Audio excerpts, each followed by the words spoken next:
All right, so sports performance testing, obviously, if we are trying to, let's say, if this were if we were an 80s sports movie, it'd be we're trying to assemble the best team possible. We need to have a very clear idea of who can do what or who's good at what or, what everyone's capabilities are. And that's really where, assessments come in. And so, we are going to do assessments with, a senior client who comes to us and says like, I got aches and pains in my ankles and in my low back, and I'm just trying to get those aches and pains to go away. Great, let's do an assessment. We're going to figure out their posture a little bit. Likewise, if I've got somebody who wants to like lose a lot of weight, it's like, hey, let's do an assessment. I want to track all their numbers in the beginning and get it all down and stuff. Well, let's say we're training an athlete and they're like, I want to be the best athlete possible. Or let's say I work for a team and I'm like, all right, you're with me. We're going to turn you into the best version of yourself.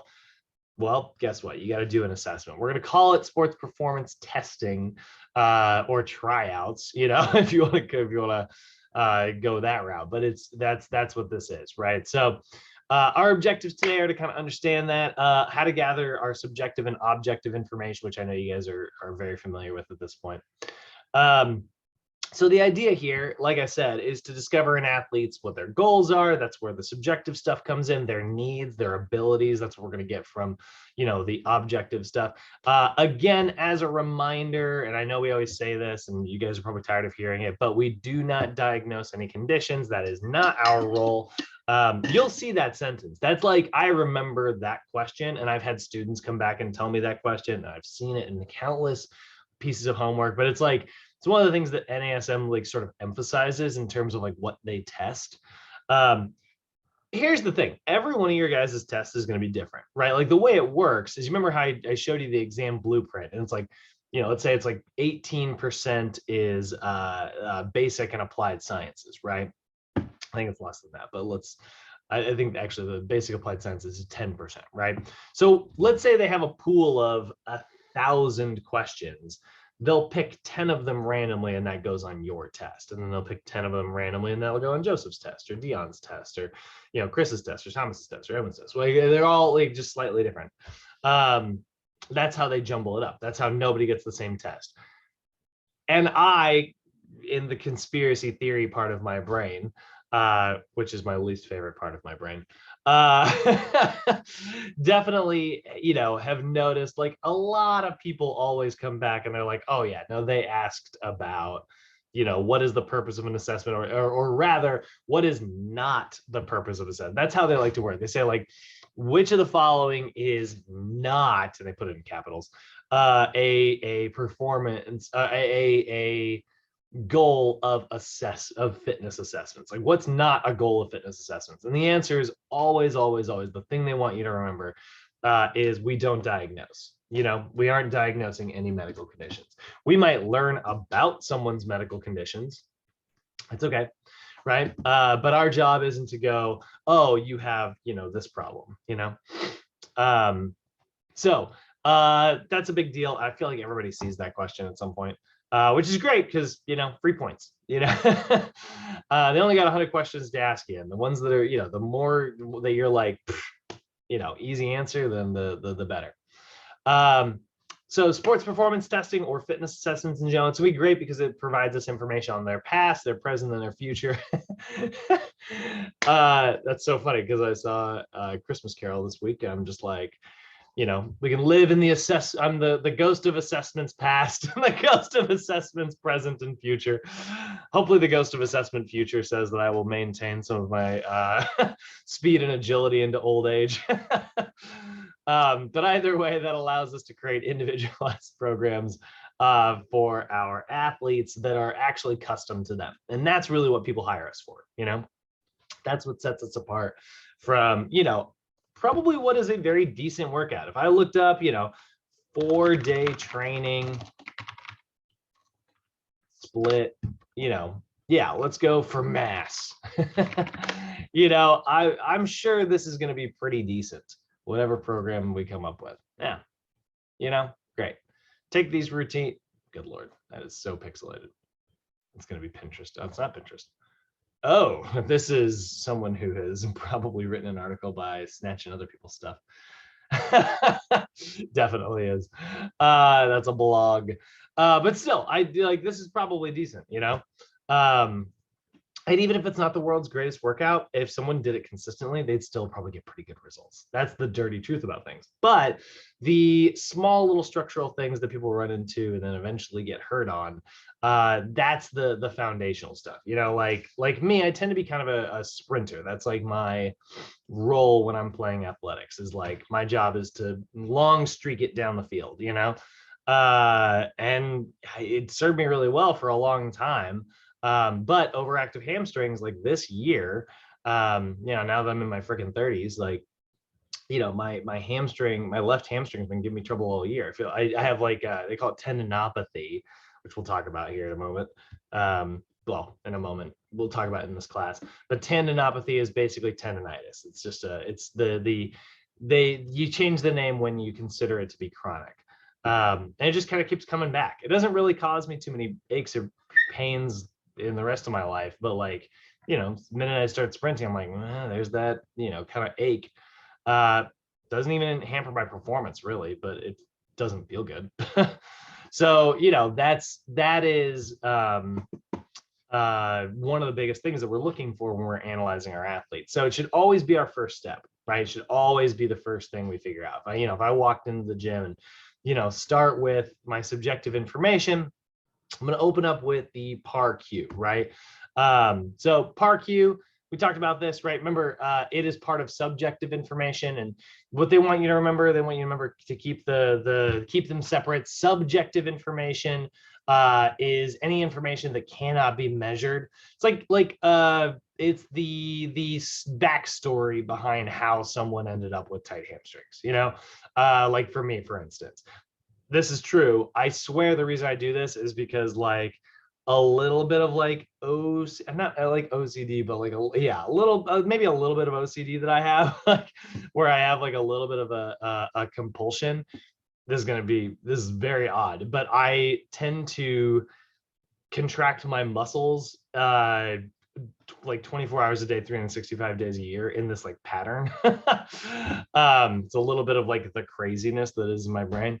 But yeah, I do that like kind of consistently, and I do it in my hamstrings and my glutes and stuff on the posterior chain, where I just basically like, and if I'm bored or if I'm just like not thinking, like I will just do these like squeezes. And it's like that's activating those muscles, and so it makes sense that sort of thing. That's the story behind how my hamstrings got the way they are. You know, other people, maybe they're not crazy people, so so the way that they do things is like, oh, how did you end up with like, you know, this sort of like lateral movement where this shoulder is much more elevated and this one tends to drop down? And it's like, well, maybe they carry their groceries on the same arm every single time, or maybe they sit in their chair, you know, do things very specifically. So subjective information, you know, sometimes it doesn't necessarily tell you how to write a program, so we don't put a lot of emphasis on it.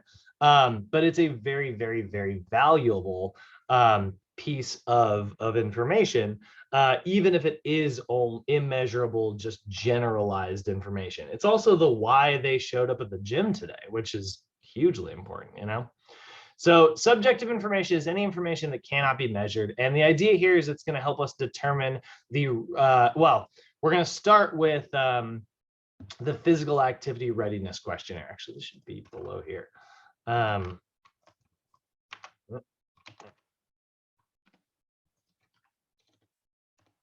we go. So first thing we're always going to start off with that PAR-Q, right? And PAR-Q is all about just cardiorespiratory dysfunction. It's got a little question about bones in there as well, like bone or joint problem. But for the most part, it's all questions like, have you had this heart problem? Have you had this lung problem? You know, is it going to be worse for you to start actually engaging in exercise rather than better? If someone says yes to something like this, doesn't mean we can't coach them. And you're probably not going to run into somebody saying yes like this in an actual like athletic situation. If they are an athlete, they probably don't have any like serious medical grade conditions or anything like that. But general clients, which is what we're going to mostly work with, you know, if they say yes to anything on this, you know, then you want to make sure that you do a little bit of a deep dive. And if you do that deep dive and you find that like they really shouldn't engage in like a weightlifting program, that's okay. It doesn't mean you can't stop coaching them. You can immediately take them into sort of a coaching process where you just start working on their general physical activity, get them on maybe a walking program with a little bit of like flexibility training and things like that, till eventually their doctor clears them. The big thing you'll hear people say, for instance, who've come back from a heart attack, is they'll say like, you can hit the gym again once you can go up an entire flight of stairs without being out of breath. And that's really fun. There's I can't remember what movie it is. There's a Jack Nicholson movie where he has a heart attack. It's like a romantic comedy, and he wants to wants to have sex again. And his doctor's like, you're just not cleared for it. He's like, I don't think your heart can handle it. And he's like, when can my heart handle it? And he's like, when you can get up a flight of stairs without being out of breath. So for the whole movie, he keeps like, there's just one flight of stairs, and he's like, God, he's all frustrated. It's very funny. But yeah, that's the PAR Q, right? It's going to determine whether or not we can actually get into an actual workout routine. Doesn't mean you can't work with someone if they say yes to everything. It just means that you want to be cautious about how you proceed. And then there's the general medical history, general/medical history questionnaire, right? And this is just a bunch of questions all about your clients, like, again, their history, right? So it's related to their medical history. It's related to like their maybe athletic background, any of their hobbies and interests, which is really valuable. Because if we see like, it's like, oh, well, I like to do this one specific hobby all the time, and it's like, oh, okay, well, do you realize that that's probably what's causing you lots of aches and pains? And they're like, oh yeah, I'm fully aware, but it's my favorite thing, so I don't want to give it up. It's like, great, we got to find a way to allow you to keep that. So that helps us gather information, maybe about any surgeries that they may have had, if they've had foot and ankle surgery because maybe they had a really severe sprain, or knee surgery with like a torn ACL, meniscus, or something like that, back problems, shoulder problems, all over the place. We're going to learn a little bit about like comorbidities and chronic health conditions, hypertension, asthma, diabetes, and we'll learn a little bit about medications. Now, the medication stuff, again, we do not administer any like supplements. We don't prescribe supplements. We don't prescribe medications, certainly. Luckily, that one, you don't really get to do. But prescribing supplements is something I see trainers do all the time. Which you don't want to do. Like that's outside of what we call our scope of practice, right? Now, that being said, it's like, well, wait a minute. Like, I have definitely seen gyms sell supplements and stuff. And like, how dangerous could, an omega-3 fish pill really be? It's like, honestly, it's probably fine. It's very undangerous, but that's not really the point. The reason we do not administer supplements or drugs or anything like that is because like we are not licensed to prescribe. Now, what we can do is we can apply guided self-help, which is sort of like our way of sort of sidestepping some of that red tape that's associated with things. This is one of the biggest things we're going to talk about next mod when we come back at the beginning of the year after winter break. And we get into nutrition. We're going to talk about like staying inside of your scope of practice with nutrition without prescribing food, because food in the US is considered medicine as well, and we are not licensed to prescribe medicine. So if I know all about cholesterol and things like that, and I'm looking at my clients like, yeah, I just saw my doctor the other day and they said I have high cholesterol and stuff, and it's like, and I know that like a high fiber diet and like omega-3s are a really big, very helpful thing for someone like that.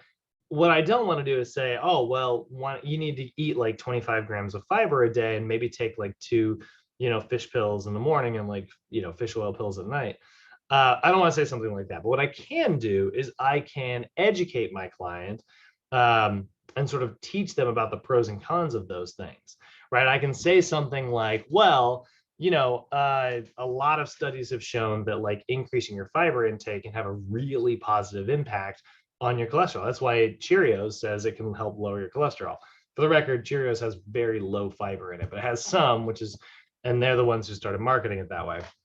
You want fiber, go with a different brand. But that's, that's a pretty decent one, right? So there's a good recommendation that's going to help. Same thing is true on the flip side of things, right? We look at the fish pills, right? Which I guess is not the flip side, but like, again, I'm not going to say like you should take fish oil pills, but a lot of studies have shown that this is really positive. And if you were, if you want to take something like that, this is a brand that I recommend. I think this brand is really good, and you can choose to take this. So what I'm saying is, I'm not telling them you need to take this. What I'm saying is you can take this, and it would work well for you based on what I know. But they're the one making the decision, right? It's like if your friend asked you to park your car, hit their car, and you're like, you park it somewhere and they get a parking ticket. It's kind of your fault, but like, if you're like, well, is this a good spot here? And then they choose to take it and they don't take the time to like read the signs, that's on them at that point, you made the suggestion, which maybe isn't the best analogy in the world, but at least you're not, fully responsible for this thing. And that's really where we're coming from for this prescription side of things. So we definitely don't do any of that. Now, eventually we're going to move into our objective information, right? So objective information is the measurable stuff. This is like, I like to think of it as like hard data. This is typically it's very number based. I know that like the overhead squat, the pushing and the pulling assessment, those things do fall under objective information, even though we don't apply numbers to those, because actually you can apply numbers to those. If you look at like, someone who's got like excessive knee valgus during like an overhead squat, right? Yeah, perfect. There we go. Right. We can actually see there are angled numbers associated with that. If you wanted to, you could even, actually whip out your goniometer, which is this little tool that allows you to test the angles of things. Is that a $400 goniometer? That is so dumb. These things are like $1. But you can test how many degrees of flexion or extension, and we know what a normal range is. We know like ideally what flexion extension could be. For the record, what most people actually do nowadays is they use like a high-speed camera. They take like footage of someone and then they like draw the lines, and the app can be like, oh, that's 16 degrees or that's 80 degrees or whatever. So if you want to get really detailed into kinesiology, that's how goniometry works. And Mo will teach you guys a little bit of that when you get to capstone. He'll dive a little bit into goniometry, but so the overhead squat, the pushing and the pulling, those posture assessments are still very objective because they are number based. But typically we think of stuff like body fat percentage, scale weight, how many inches somebody can do a high jump, and it allows us to establish like baseline numbers so we can track them against improvements later down the line. So with the objective stuff, we are going to start with some of our basic physiologic information. We're usually going to go into cardiorespiratory assessments right off the bat. I'm sorry, not cardiorespiratory assessments, physiologic assessments right off the bat. So physiologic assessments are related to the cardiorespiratory system, but they're not like putting any stress on the system just yet. We're not looking at how it actually performs. We're just looking at sort of what the baseline is. So it's going to be things like their heart rate, their blood pressure. Then there's body composition assessments, things like circumference measurements or body mass index, body fat percentage. And there's a lot of different ways to do body fat percentage. You guys will remember we've got the skin fold thickness version, which is where you actually use the body fat pincher, and there's a lot of different formulas out there for that. I think in the new textbook, they have them all listed. But usually you're just gonna use the Durnan formula. It's like 4 sites, very easy to use. And pretty accurate, by the way, guys. Like the skin fold tests are not bad. And then bioelectric impedance, which is by and far the most common and easy to use. However, that one is subject to a little bit of error. The way bioelectric impedance works is, it sends electricity from one part of the body to the next, and it just measures how fast that electric signal can travel, and in the world of, electricity and currents and stuff, we know how fast electricity travels through water. Like we know how fast that should be. So if you run a current from point A to point B and it travels at whatever speed, and you're like, most of that is water, then we know that like most of the tissue, when someone says I weigh 180 pounds, is water tissue. And that's great because muscles have a lot of water in them. Now, fat is an insulator, right? Like body fat, if you poured some like olive oil in that water, right, it would slow the electric current down. Well, likewise, if you had like body fat in that water of that 180 pounds, it would slow the signal down. And so the machine is basically measuring how fast the signal should travel. It's like you tell it it's a 180-pound person, it goes, okay, well, then it should travel about this fast. And if it's faster than that, it's like, wow, this person's very muscular or very lean. And if it travels very slowly, it's like, okay, that person has a higher body fat percentage. Now, obviously, I just got done talking a lot about like water and things like that.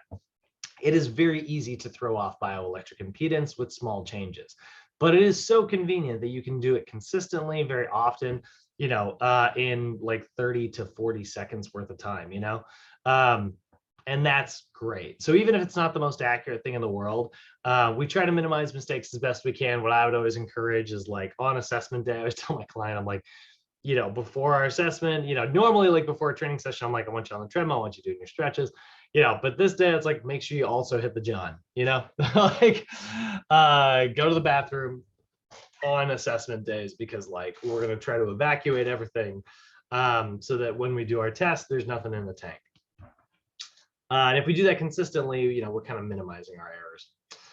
There's also hydrostatic weighing or underwater weighing. That's a super effective method. Another thing that we know, in the same way that we know how fast electricity travels through water, we also know how much water weighs on land and how much it weighs underwater.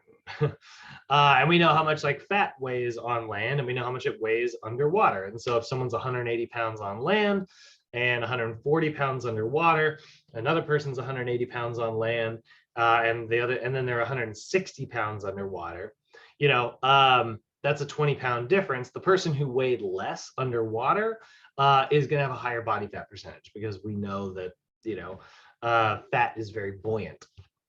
So that is also going to kind of answer our question there. And then there is like the bod pod, which is a freaking word that I can never say, but it's like whole body plethysmography, I think is how we do plethysmography. But they call it the bod pod, and they'll use this a lot of times with babies actually.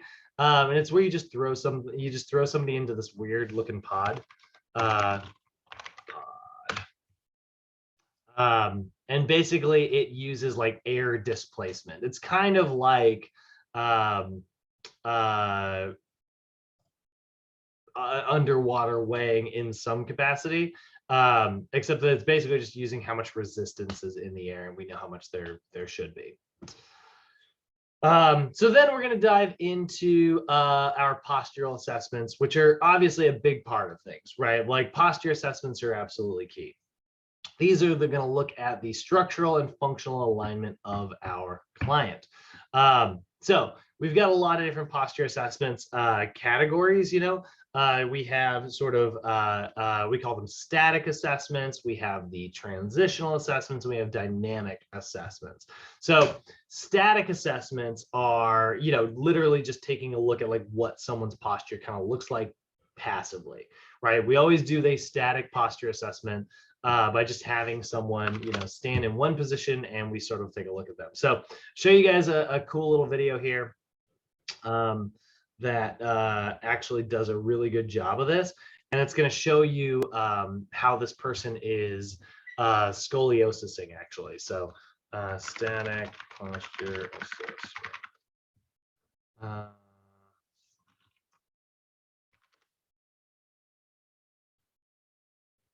We're close. That's exactly who I'm looking for. Where's their other video? There it is. I think the first video is the posterior one. All right, so this is a really cool little video that the Australian Institute of Fitness put out, and they nail it. I really like this video. So this is going to talk about static assessments and how it can tell us a little bit about someone's muscles.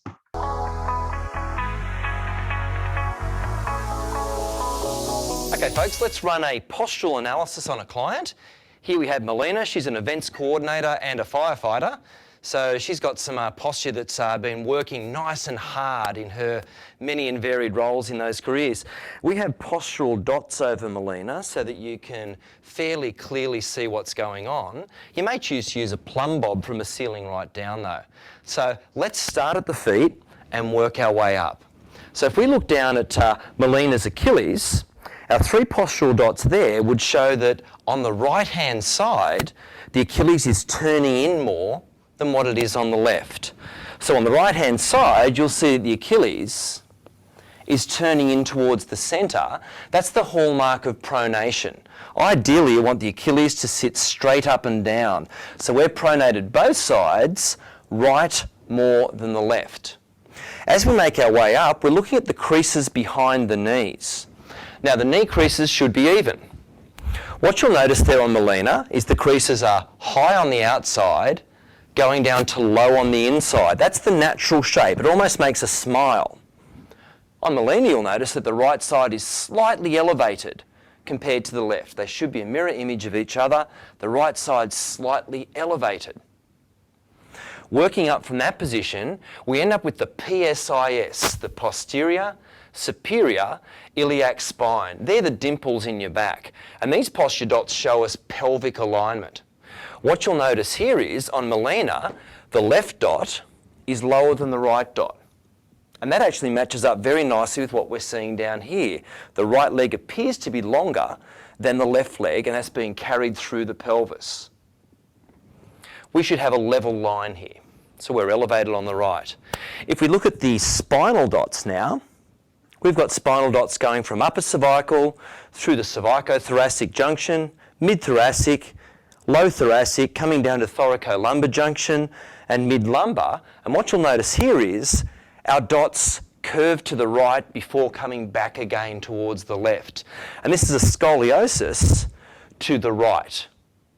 So the scoliosis is the direction the dots are taking. So a scoliosis to the right is operating there. And you'll see by the time we get to the neck actually comes across to the left to compensate. So we've got a head tilt and a neck tilt to the left. If we pay attention now to the dots through here, these dots on the scapula are on the inferior border of the scapula, the inferior angle. And the inferior angle should be even from one side to the other. If you cradle your thumbs on the inferior angle and compare the two sides, we can see here quite clearly that the dot on the right is again elevated compared to the dot on the left. So the right is elevated compared to the left. The other thing that we notice here is the medial border of the scapula. So I'm pulling the skin here between the inferior angle and the superior angle of the scapula. That's the medial border. If I compare the distance of the medial border on this left side to the spine compared to the right side to the spine, you'll notice that all the way through, the left side is further away, and that's indicating rounding. That's rounding of the shoulder or rounding of the scapula. One thing you can look at on a client, if they don't actually allow you to take their shirt off and look at their spine, to check out spinal position, have a look at the gap between the arms and the side. Here we see a bigger gap on this left side than what you see on the right side. That's because the spine is curving in that direction. So we see a bigger gap here as Melina twists and shifts across towards that left side to eventually compensate for her scoliosis. So we look for the gap between the elbow and the side. Are they even? So obviously there's also 2 other views that we can take a look at, laterally and anteriorly. Anterior wise, honestly, I don't find that as helpful. I find that like you can learn a lot from the posterior view and the lateral view. But just to quickly do the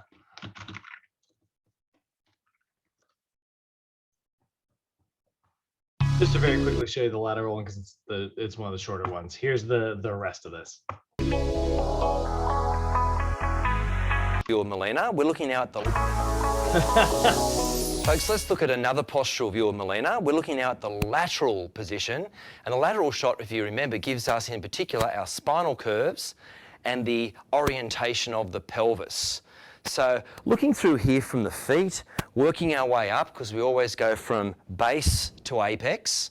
So looking through from the feet there, I've got a dot on the bottom part of the fibula there, the lateral malleolus, and my postural line should go from lateral malleolus, just posterior to the knee joint, through the middle of the greater trochanter, and as I work all the way up through lumbar spine, lumbar vertebral bodies, acromion process, and the mastoid process at the back of the ear, all being level with each other. So if we have a look at those postural dots there, the first thing that you'll notice is, as we come up through that leg line, we notice that, in particular, we have an exaggerated curve here in the lumbar spine. Our thoracic curve slightly exaggerates to compensate for it, and the head is slightly forward, in that this postural dot is forward of that postural dot. So Melina's got a slightly forward-headed posture and an exaggerated lordosis. Now, if we look at the pelvis itself, what I've done here, I'll just get you to fold your arms there, Melina. What you'll notice here is, with these two dots, this dot's marking roughly the line of the PSIS. This dot here is on the ASIS, and what you'll notice is the ASIS dot is quite a lot lower than the PSIS dot. This is an anterior pelvic tilt.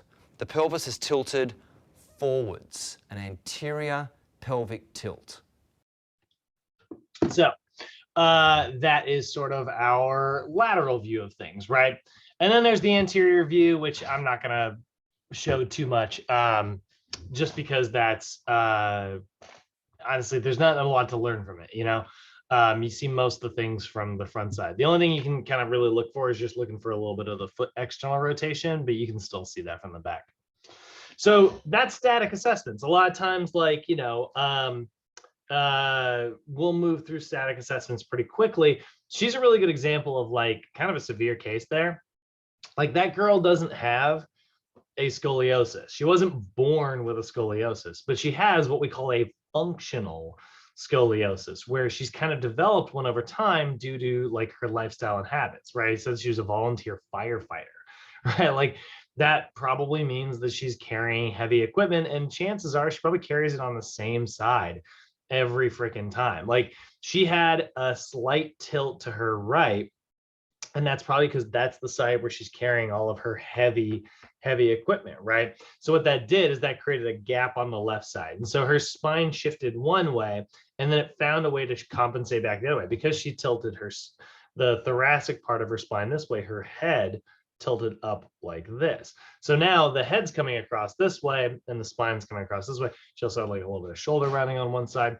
So that's kind of what we're looking at. Again, I always refer to it as the Jenga stack, right? You take a block out from one side, you place it on the other so that it maintains its balance, you know? And that is one of the biggest reasons why we need to look at static assessments. Anybody have any questions on any of this so far? I feel like I've been on a tear and haven't given you guys any time to chime in. Everybody feeling okay? Oh, Edwin, your thing unmuted for a second, but okay, yeah, awesome. Yeah, always feel free to chime in, guys. If you got a question about like what the posture assessments mean and stuff. So yeah, so static posture assessment, we look at the alignment here. Ideally, we want to see, you can see in this picture here, this is a pretty good example, actually. There's like, you know, the spine of the scapula hooks around, there's their acromion process right here, right? This is the acromion. And ideally, just in front of that, where their collarbone is coming across, and then traveling up just behind the back of the ear. That should be in alignment there without coming too far forward. And it should come straight down to the side of their pelvis. And that should come down to that little bit on the femur there. That's the greater trochanter of your femur. And then that lines up with the knee, and that lines up with the ankle there, right? So ideally, all of that should be in alignment. On the posterior side of things, we should see very level lines, right? And, you know, this line here obviously does come in a little bit, right? Like your femur shouldn't be straight 90 degrees. We kind of look at it and we're like, oh, surely like my femur is just kind of sitting at 90. It's actually not. It actually does come in at an angle slightly. So one of the reasons why we look at what's called the Q angle, where we are analyzing, where the ASIS is, and then that travels straight down 90 degrees. And then we look at the angle of the femur there. And ideally, like we want that to be, somewhere around 15 degrees. So those are sort of some of our static alignment stuff, right? And ideally, we want to see like, I actually really love one of the things he does in the video where he's looking at the knee creases. We want that to be nice and level, but if you see it at an angle in either direction, that's either going to indicate knee valgus or knee varus, right? So if the femur is straight up and down, that's actually a bow-legged posture. That's actually not super ideal. Ideally, it should line up. Like if we look at our ASIS here, if it goes straight down, it falls outside my knee. So we want to see a little angle here. It's not a ton, it's about, like I said, 15 degrees or so. Here we see knee varus, and that's causing a gaping on the outside, right? So this person's knee creases would, kind of be like this, whereas this person's knee creases would be like that. So sort of the opposite there. And this is the one that's common. Knee valgus is the one we see often. However, the more you work in athletics, the more you'll sometimes see knee varus as well. Just whenever you have like athletes that do a lot of like side shuffling and stuff. This is a problem with like too much strength in the medial glute, so they're abducting their leg. There's a problem with too much weakness in the medial glute, so they are adducting their knees. Oh, that's great. Oh, I love this picture. I haven't seen this one. That's really good. Look at that knee valgus, right? And look at that knee varus. So you can just see the gaping there. Real dangerous. So that's static posture assessments. Then we've got, we get into our dynamic assessments like the overhead squat, the single leg squat, and the pushing and the pulling assessment. These are really, really great because they are actually going to put more stress on the body. And the more stress we apply, the more we start to see things break down. So like the overhead squat is designed to give us insight into overactive muscles, underactive muscles during an actual squatting posture. So as we start to see like certain compensations, we can draw certain conclusions, right? This is what we're going to be looking at later today when we start diving into the flexibility stuff. But if we look at like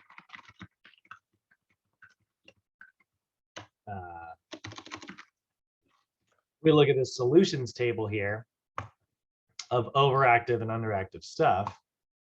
Ooh, is that going to be high quality? Nope.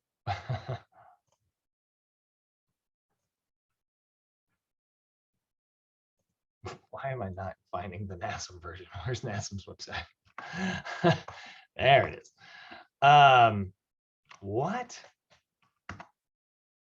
Did I not click? Okay. Maybe not Google Images. Oh my God, there it is. So we take a look here. We see like if the foot turns out, if that's what we observed, right? Well, here's a list of probable overactive muscles: the soleus, the lateral gastrocnemius, biceps femoris, and TFL. Here's a list of probable underactive muscles, right? So now I'm going to write a program that is going to stretch out these muscles here and strengthen these muscles here. And if I can do that, that's going, and I can plug away at that very regularly, my client's posture is going to sort of passively improve. I mean, not that passively because they're actively taking a hand in it over time. But you can even see here, they gave us an example like flexibility and strengthening program, right? Like, how do you fix it? It's like, well, you're gonna do a calf stretch, you're gonna do a hamstring stretch, you're gonna stand TFL. Didn't throw in the foam rolling there, which I totally would have, but it is what it is. And then there's the strengthening stuff. It's like, do a single leg balance with reach, right? It's a really good way to kind of strengthen those muscles that are causing the feet to turn out. And so that's sort of what we're looking at in the overhead squat. Same thing is true of the single leg squat. Single leg squat is also an assessment that's designed to give us information. This one's going to tell us a little bit more about like ankle proprioception and balance. So core strength, right? Obviously,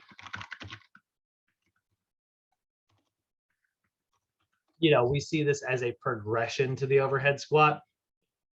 If someone does the overhead squat and they are all jacked up, you don't really need to do the single leg squat. It's like, well, we've got enough information already. You know, like, we get it. The squatting action is maybe not our best movement here, but let's say you do the single leg squat. Really, what you're going to look for in the regular version, guys, you're really only looking for one thing. You're looking to see, does the knee cave in? Okay. If the knee caves in, it actually means the exact same thing. Doesn't matter, you know, whether you found it in the overhead squat or the single leg squat, it means the same thing. It's tight adductors and weak medial glute muscles.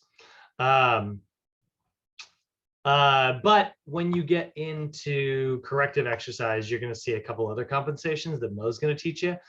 You'll see torso rotations, and you'll see hip hikes and hip drops. And that basically means like tightness in those little, like you guys have heard me say how much I hate side bends as an exercise. Like, I hate that when I see people doing it. They're like, I'm working my obliques. It's like, you're not. You're working your QL. Your QL is this muscle here. It is this little muscle in the back that attaches your ribs to your pelvis, and it's responsible for doing the, like, you know, hip hiking thing. So like when you see someone drop on one side and hike on the other, it basically means that like they're strengthening the tight side where the hip is coming up, and they're loosening the other one. This is also why I hate that dumb thing that we have in the gym, that like ab circle. I think that might even be just what it's called. Yeah, this stupid thing. Someone donated this to our gym, and they put it in my gym, and I've tried to throw it away like 3 or 4 times, and they just keep digging it out of the trash and like putting it back in the gym.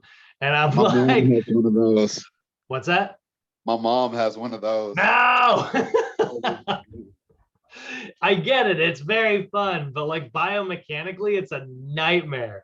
like it caused it. I guarantee I will go on record professionally, like, and say that I guarantee that has caused more back problems in this world than it has solved. Yeah. So that's the single leg squat assessment. We got the pushing and the pulling assessment, where we're going to take a look at upper body dysfunction. Here, we're really just looking for a couple things. We're looking for hip. We're looking for shoulder hiking, forward head posture, and we are looking for the anterior pelvic tilt. You'll sometimes see people who will do their rowing, and they'll do like this kind of thing. And it's like, that is a sign that someone is trying to use their low back to do a scapular retraction movement, which has nothing to do with it, right? They're trying to use, again, it's always coming down to kind of the same concept here over and over and over again, but, you know, they are using the wrong muscles to do, you know, a specific job. So that is sort of what we're looking at there.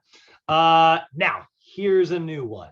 So good Lord. Athletics have often experienced a lot of, good Lord, come on, a lot of jumping, right? Oh, we had it for a second there.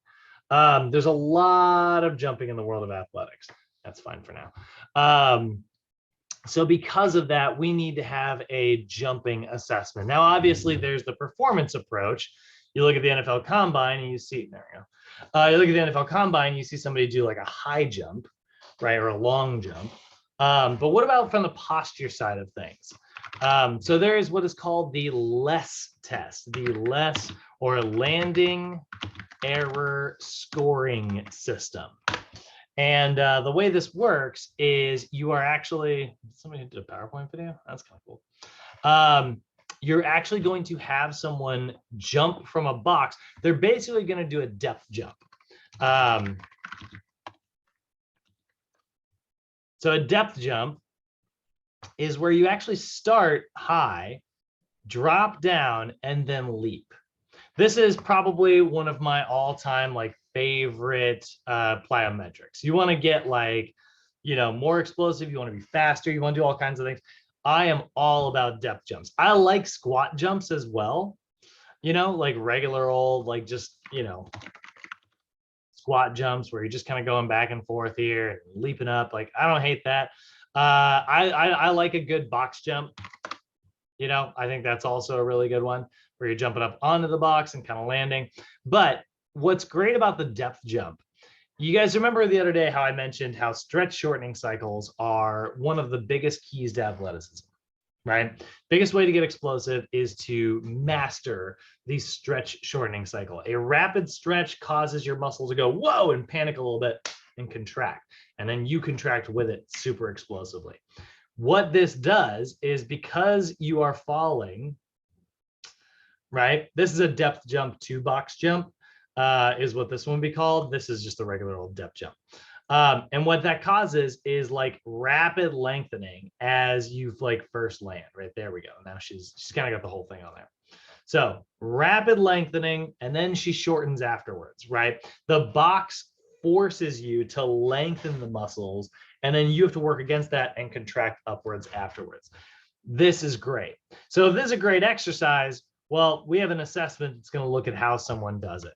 So this is actually a video. Somebody clearly made this like using their like high school kid, but it's really good. They did a great job of like giving me a demo that I find really easy to kind of analyze. So what we're going to do is we're going to have our client get up onto a box.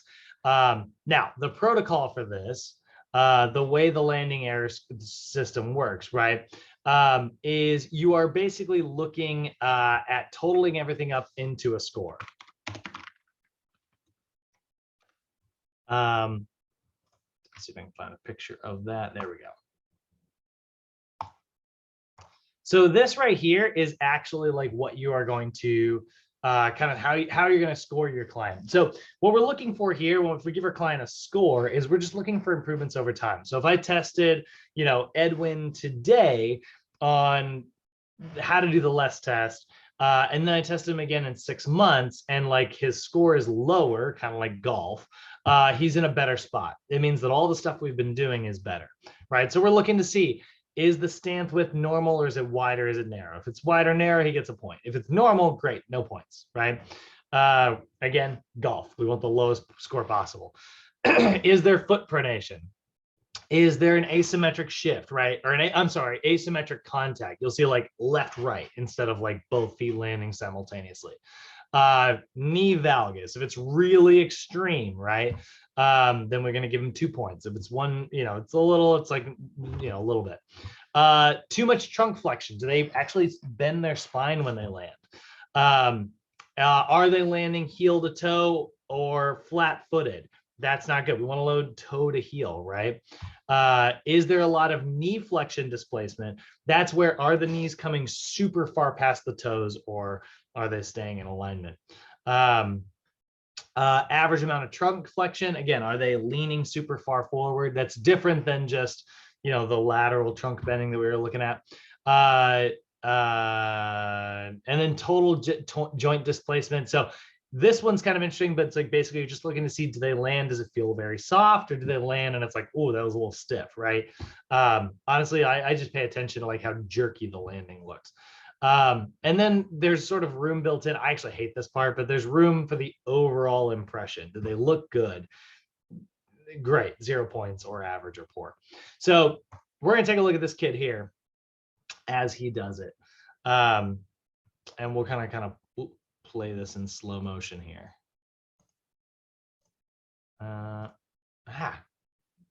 Too speedy.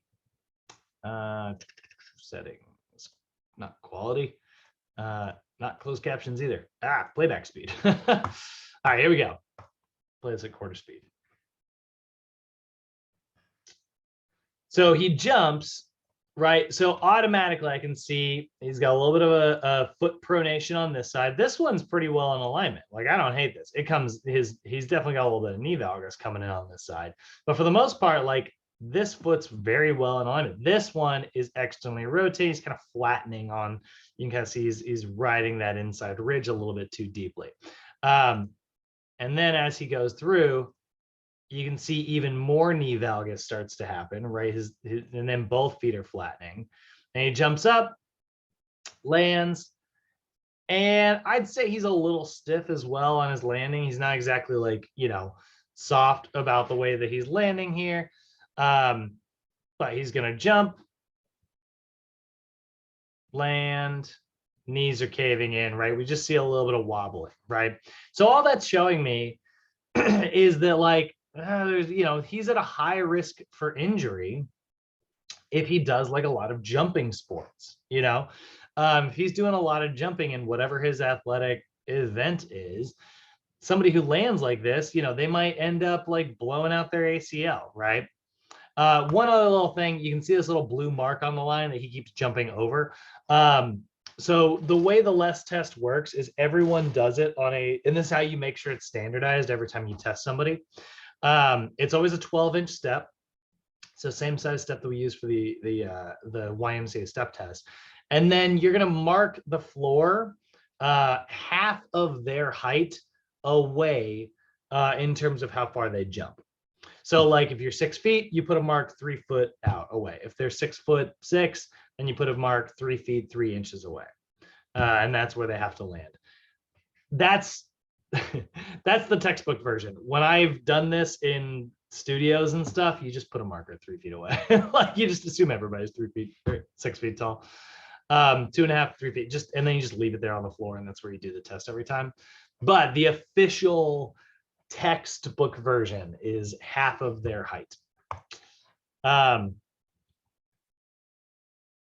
So again, that's the LESS test, and this is a really good assessment. This is a very advanced posture assessment. So posture, again, huge part of what we do, and we spend a lot of time looking at it because it is, for us, what determines the exercises. That's what we're going to look at today. We look at the flexibility stuff, and we're kind of laying things out and looking at some, sort of writing an example program, right? Well, on the flip side of that, we also got to look at, aside from just like the corrective exercise approach of looking at like which muscles are overactive, underactive, we've also got to flip it and look at like, well, what makes the most effective athlete? And that's where performance testing comes in. There are so many categories to performance testing that your textbook does not have time to show you all of them. There are stability assessments, which would obviously be very important for clients who, need to do sports performance, like, related to their core. So there's what's called the double leg lowering test. This is a very interesting test because you actually need a blood pressure cuff to do it. And the way it works is I can't remember how much you inflate the cuff to, but you take the blood pressure cuff and you inflate it and you place it under their low back, and you ask them to raise their legs up overhead, and then they with their arms like this, and they lower their legs down, and you're going to keep an eye on the blood pressure cuff's like pressure monitor. And at first their low back's not going to touch it. Totally leave it alone, right? But then all of a sudden, when you see like the little gauge go whoop and it spikes, because like what's happening is their core is no longer lowering their legs. Now what is lowering they're rounding their low back into the floor, and it's the cuff is underneath it. So when you see that like spike, you're going to basically look at where their feet were in that angle. If they only got to like 75 degrees and then the pressure spiked, it's like, ooh, that is not good core strength, because they start to use their low back all the way up here. But if somebody gets down to like 15 degrees or even less, they're able to drop it all the way down, and their low back never freaking touches that pressure gauge. They're just using full core strength the entire time. It's like that you know, that scene from Rocky 4 where he's doing the dragon flag, you know, like, I'm totally gonna get my freaking YouTube video flagged for this, but like, yeah, flagged. But you see him do like these dragon flags. That's good core strength. The lower you're able to get, you know, the better in shape you are. And that's that's the double leg lowering assessment. On the flip to that, you can go straight to the other side and you can look at the erector spinae. There's what's called the Sorensen erector spinae test. You know, and the way that this works is basically you are going to the original version, you would actually strap people in like this. And then they would, you hold themselves up and you're going to measure how effectively they can do that. I have never had access to like this equipment in any gym that I've ever worked in, but I have definitely had glute ham machines, which are basically at most gyms nowadays. I mean, there's an actual GHD machine, a glute ham developer. You can do it on the smaller ones as well, and you can just modify the assessment.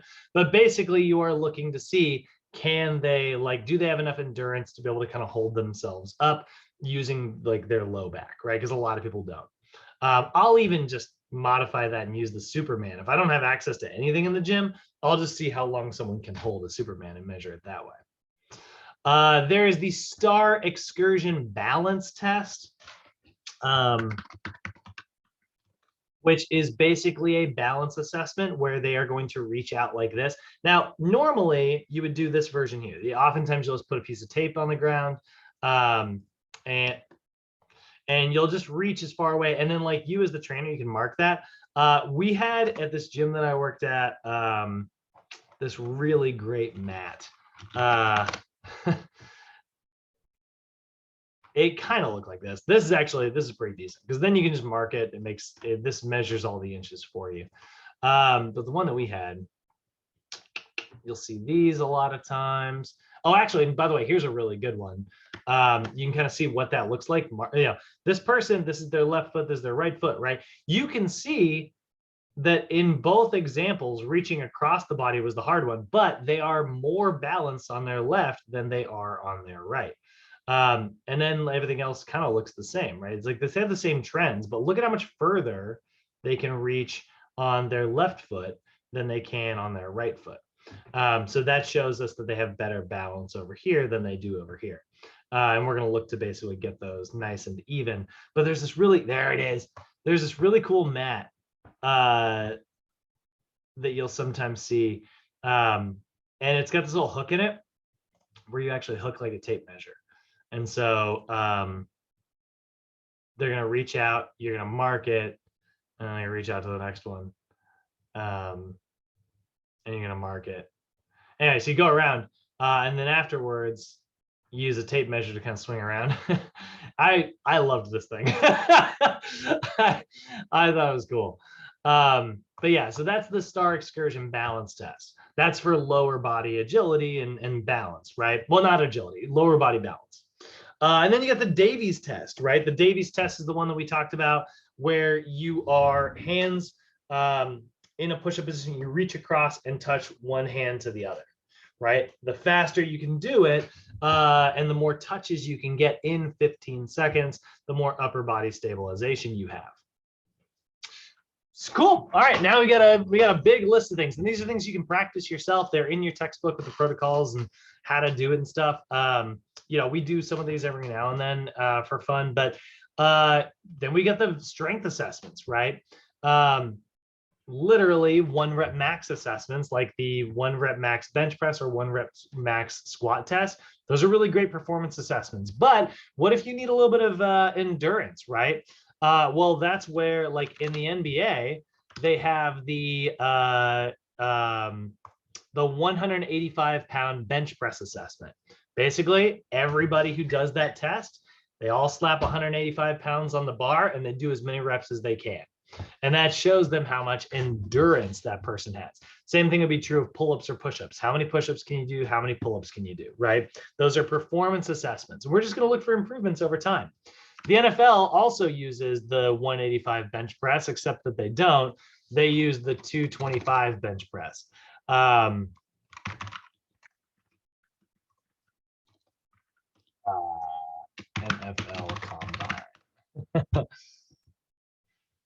So, Stephen Paella. That's not Paella. Good Lord.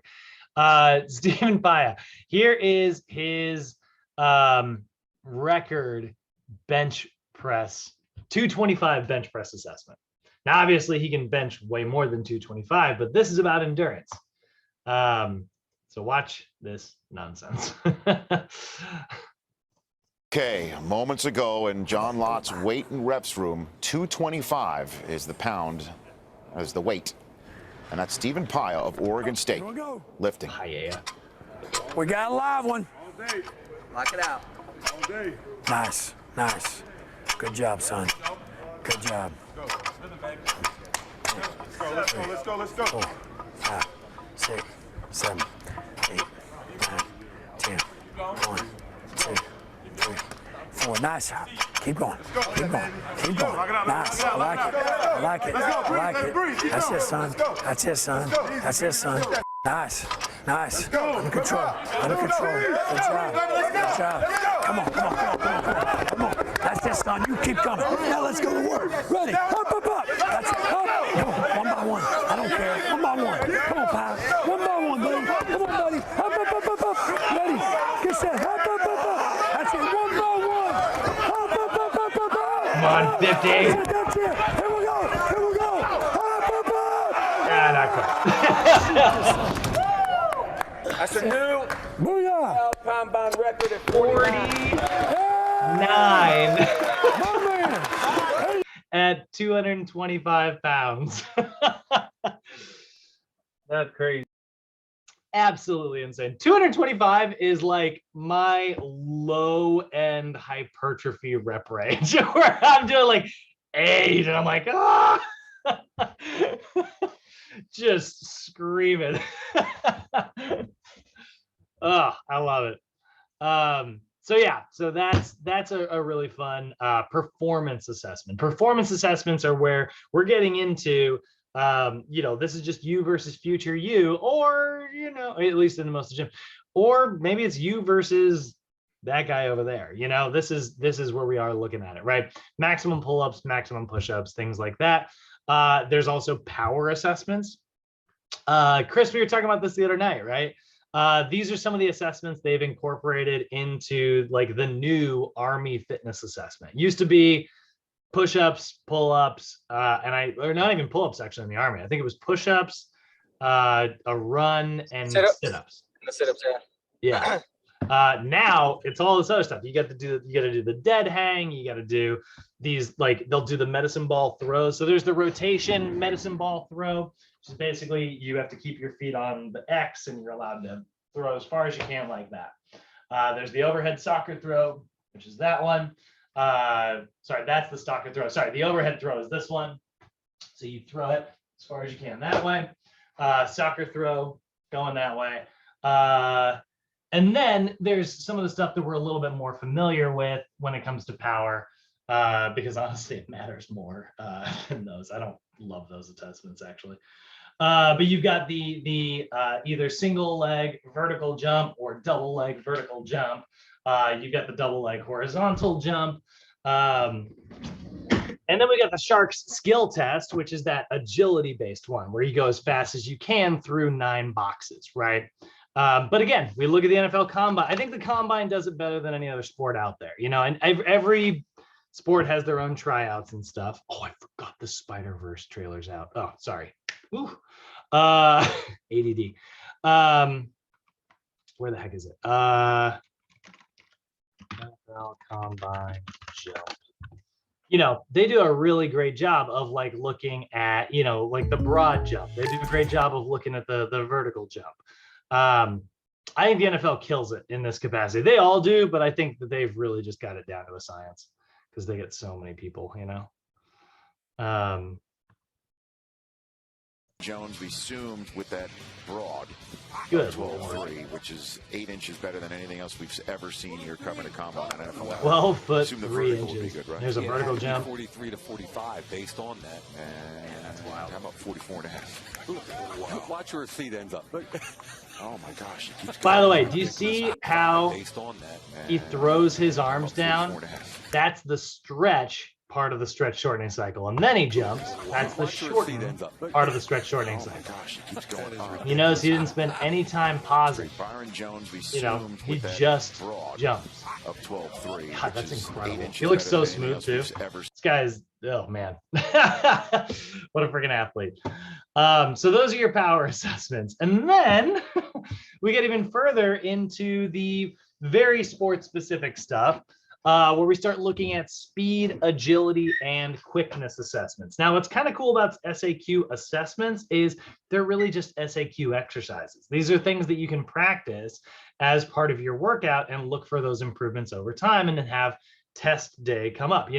Either a 10 to 40 yard sprint is a really good one, or the left test, right, where you sprint, back pedal, side shuffle, back karaoke, and then one final sprint. A little bit of endurance in that one as well.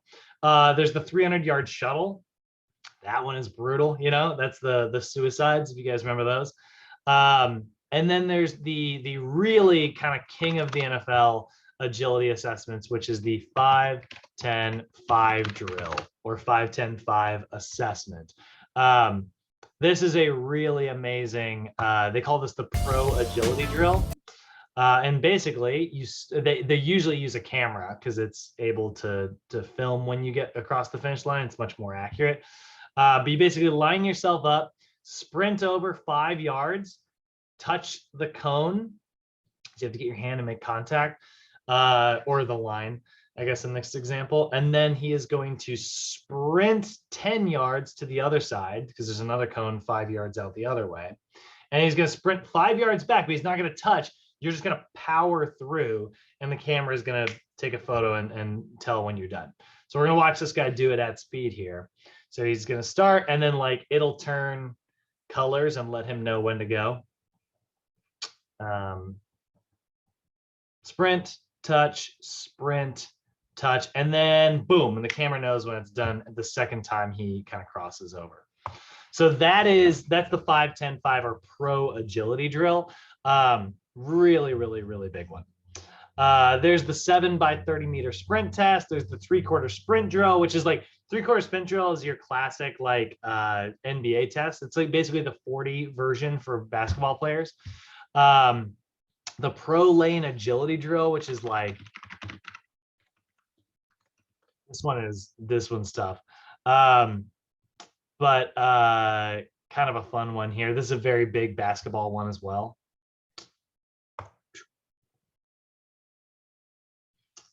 So you set yourself up a bunch of cones under the key there, and then you have to, oh, he's going, I've seen this video before. Sorry, that's the one where he literally, literally does it, and you watch it from his perspective.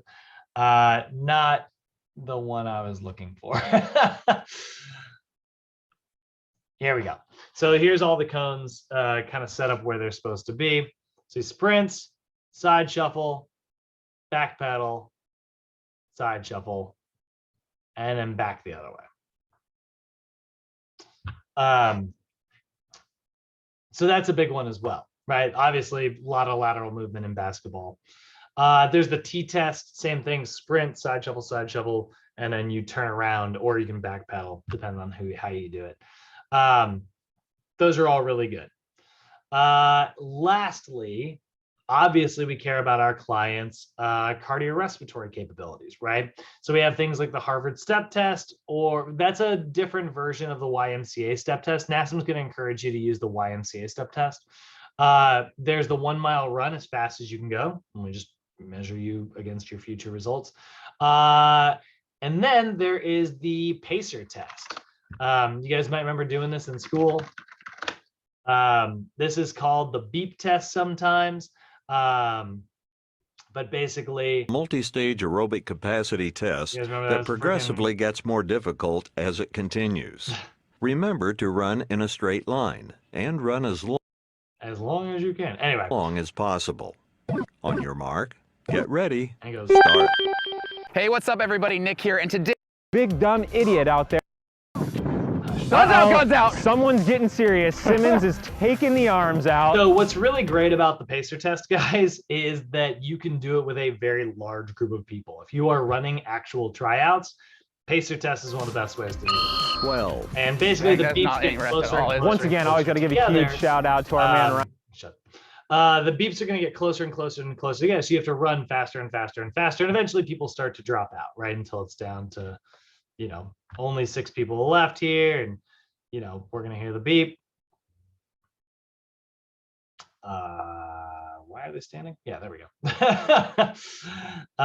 And you can see here now it's like, man, there's no pausing here, right? And you're just seeing who can grow the fastest. You can actually calculate out your VO2 using this assessment as well. You can estimate it based on how quickly or what round you drop out at, because, you know, the test knows how many meters you ran and how fast you ran it, because it's the same amount of time every time and it's the same length. So a lot of other assessments that we didn't talk about. Here's what I will say. This is, and I give this loving review to the NASM's PES. The Performance Enhancement Specialist certification is a very good general sports textbook. It's good. It's decent. But if you're hearing some of this info today and you're like, oh, okay, yeah, I'm going to run, you know, NFL, you know, tryouts for, you know, someone who's trying to play football. Maybe you're working with like a high school team or something like that, and you want to run tryouts. Yeah, pick some of these assessments that you think are most applicable. And that's actually going to serve you really, really, really well. But there are more out there for sure. There's definitely like a lot more assessments out there. And there's ones that are, you know, the more you actually get into like a specific sport, the more you need to get specific about your training. I like this textbook a lot, and I think that it's good for making a general athlete. But I also know that a general athlete will never beat a specific athlete. Like Usain Bolt's incredible. Oh, actually, you know what? DK Metcalf is incredible. He tried to like run the 100-meter dash, right? He is an incredible receiver. He's great. He's super fast. He's not an Olympic sprinter. There's no world in which DK is going to be an actual Olympic sprinter. And that's, you know, that's the thing. Remember when the NBA was on strike and they were talking about like LeBron playing like tight end? And I was like, I would love to see that. And I do think he's an incredible athlete, but he would never have been one of the great tight ends. You know, that's why Tebow, he put all his effort into being a quarterback. And then they're like, well, what about playing tight end? And it's like, yeah, he's okay at it, right? But he'll never be as, because like you're dedicated to one thing. That's how you become the best athlete possible. You're good at your one thing. Until you start talking about Deion Sanders and people like that. But those, that guy's amazing. All right. Any questions? Bo Jackson. Questions, comments? Anything that you guys are curious about before we move into the flexibility stuff? So we're doing all these next week or what? Now, okay, so kind of. We are not going to do them and actually assess each other because I think that everybody gets a little too competitive and I don't want anybody to pull a hamstring. But yes, we will be doing a bunch of these agility drills, mostly for the sake of getting a workout. It's not actually going to be, but I do sometimes call it the Sochi Combine for fun. Right. But I don't want anybody getting overly competitive and like, you know. But yeah, it'll be really fun. All right, let's dive into flexibility stuff. So, second chapter we're looking at today. They always do this in every edition of NASM. Every certification, every edition of NASM has. They go straight from the assessments chapter right into flexibility because I think that it has the most direct connection to what we find in our assessments. When you think about like how flexibility training works, you know, we are looking at like our ability to you know, our mobility to be able to move a joint through its complete range of motion, right? That is what flexibility is actually defined as, how well you can move a joint. So that gives us a big rationale to make sure that like we assess for how someone moves through a complete range of motion. If they move in an altered way, we need to know what stretches to apply to them so that those things can be turned off before they get to the workout, right? Like again, I got these really tight hamstrings. It's just a problem that I have, right? So when you look at like my squat, you'll notice, like, even if I just keep my hands here, I don't even have to do an overhead squat.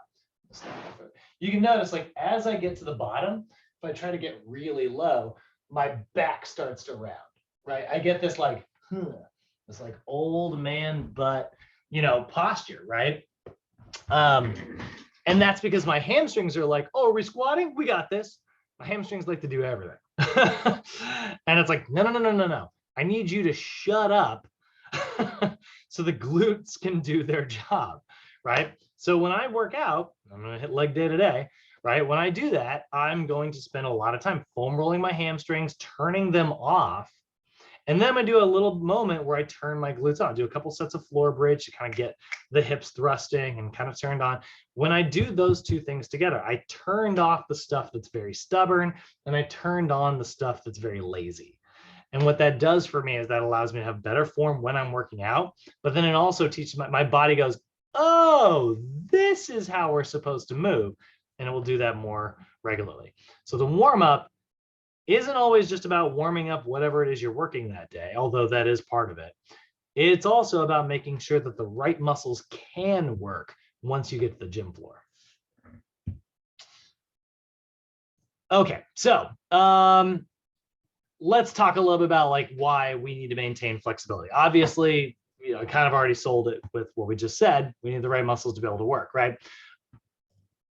But the other purpose is like it helps us maintain our ideal posture. You know, it reduces our risk for injury because like one muscle is not going to get overloaded. You know, again, my hamstrings aren't really designed to do squatting. They're there to help and stabilize. They're not really there to do most of the lifting. So when they do, I'm going to experience way too much stress. I'm going to hurt something, right? So this is why we look at like our postural distortions, right? So breaking this down scientifically and talking about like why posture gets the way it is, we got to remember a couple physiologic principles, right? We got to first remember what reciprocal inhibition is, because not only is it very important for us understanding how the body got the way it is, it's also really important because it's a tool that we're going to use in our stretching techniques. So reciprocal inhibition is something that your body does naturally. If we look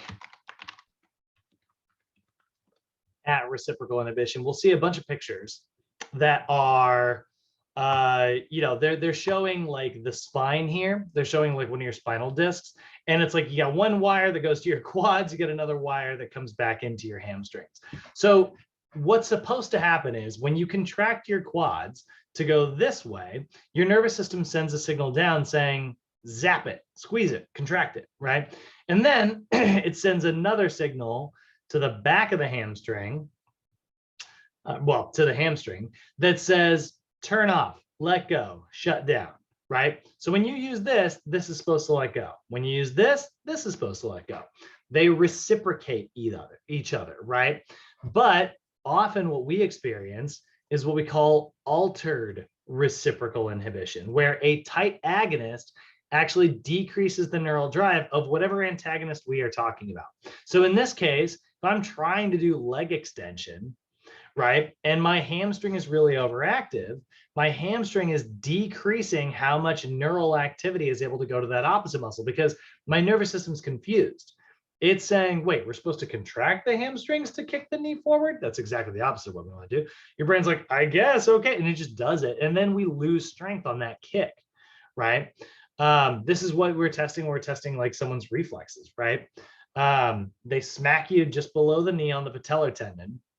That sends a signal up. The brain goes, holy crap, we're under attack. And so then it squeezes the quadriceps and it's supposed to tell the hamstring to relax. But if you have altered reciprocal inhibition, that's not happening the way it's supposed to. That muscle's not going to work effectively. So now that tighter overactive muscle decreases the neural drive, right? Good example of this is your hip flexors, your quadriceps doing too much work, decreasing the neural drive of your glutes, right? When you do squats, yes, you can feel sore in your quads the next day, but you shouldn't feel more sore in your hips and your quads than you do in your glutes. I am okay with you feeling squats in your quads. I just don't want you to feel it more than you feel it in your glutes. For me, it's the hamstrings, but everybody's a little different. So what ends up happening is a helper muscle then takes over. Helper muscle has to step in and do the job that's not really supposed to do. That's where we experience what is called synergistic dominance, where a synergist muscle takes over for a weak or inhibited prime mover. So again, let's say the glutes aren't doing the job that they're supposed to because the hip flexors are taking over. Well, an inhibited glute maximus can't perform hip extension effectively. So now the hamstrings have to assist instead. And then they can become overactive and tight, right? So what that ends up leading to is what we call relative flexibility. And relative flexibility is where the body is basically finding a way to get the job done, even though it's not supposed to do the job that way. When we think about like someone who is squatting and their knees cave in and their feet turn out, right? If I cave my knees in like this, and then I turn my feet away, it now looks like my knees are back in alignment almost, but they're not. Like they're still very much coming inward because now my feet are turned this way, which means my knees actually should be, you know, if I'm all the way like this, they should be all the way out here at that point, right? But now I'm in like a bow-legged posture, which is also not ideal, right? So we start to see this synergist muscle take over, and we start to see it's like, well, I was able to get through a full range of motion. And it's like, yeah, kinda. Like you did something very, very similar to a squat. Like, you know, that's an almost squat. That's a proto squat, you know? But you were using the wrong muscle, so you moved the wrong way. That's relative flexibility, right? It's the body finding the path of least resistance during a movement and moving in a way that's really not designed or intended, right? Like when I think about like, you know, what if someone was like trying to get you to stretch your hamstrings? So like stretch your, you know, touch your toes, and they did this. Theoretically, yes, I touched my toes, but I did it because I rounded my back, right? I didn't stretch my hamstrings. It's like, I'm flexible, I can touch my toes. It's like, you're flexible in your world, right? You're not really moving the way you're supposed to.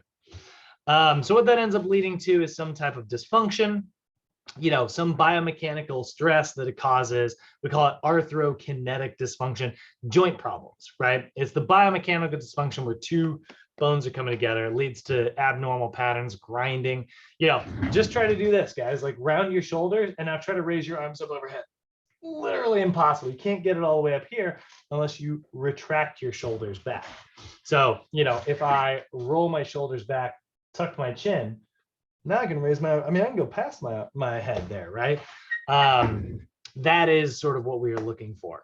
So the reason this is all happening is at a cellular level, right? When we look at the little thin strand here, it's your actin, right? And the thick strand in the middle, right? This is your myosin.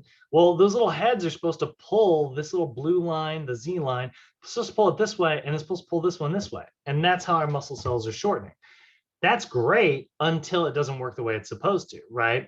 When we look at a muscle, right, we look at a fascicle, which is a bundle of muscle cells all bound together. They kind of do a review of the sports performance book doesn't have a science chapter, like it doesn't have a chapter 2. So they're kind of reviewing it in the flexibility chapter here. So I threw all the vocabulary back in just because, oh, again, good to work on this stuff. So when you look at like your fascicle, right? It's a group of muscle fibers all coming together. And then those muscle fibers, those muscle cells have a bunch of myofibrils, which are rods line end to end. And then a myofibril has different sections of sarcomeres that are actually where all the like sliding is taking place, right? So a muscle fiber is an individual muscle cell that has your myofilaments, actin, which is the thin filament with the binding sites, myosin, which is the thick filament with all the heads, and troponin and tropomyosin, which are there to block those binding sites when your muscle needs to relax, right? So that's how our muscles are contracting. So now we understand, it's like, oh, when I have a tight muscle, I literally have proteins in that muscle that are just staying contracted. I'm like, I'm trying to pull them apart and they're just not letting go, right? They won't unslide because they're probably getting a signal from my nervous system, or maybe there's scar tissue there. It's a neuromuscular problem, right? It's either the nervous system is too used to using the wrong muscle, so it just fires when it's not supposed to, or there's scar tissue, which is actually preventing the muscle from being able to relax. Either way, we're going to fix it through flexibility training. We're going to beat it up with our foam rolling, our massage, our SMR, that kind of stuff, right? Maybe a massage gun. And then we're going to lengthen it out and pull it apart so that it lets go. The stretching part addresses the nervous system. It tells the nervous system to shut that muscle off. The SMR part addresses the muscular part of it, where it's like you can beat up that scar tissue and kind of, you know, scrape it down. That's why they have, like, you ever see the Graston technique? Whoa. Anybody have this done? It's horrifying. I know, Joseph, I know you've had this done. And they'll use these like scraping tools. It hurts. It does hurt. Yeah. And they scrape it, and look, it leaves, like, you know, it looks horrible afterwards, but that is because you know, it scrapes down all it breaks up your scar tissue. This, oh wait, no, not that one. I mean, yeah, that, holy crap. You do that to my Achilles tendon and I will murder you. But I've heard this right here for plantar, I've heard this is the worst one, like plantar fasciitis, and you're just like, ah. Oh, look at that. Whew. People, you know, it's funny to me though, people always do it in their upper back, and I'm like, I know that's the most accessible area to do and like easy for the therapist, but I'm like, how many people have, you know, dysfunctional underactive upper back muscles? It's always been weird to me. All right, so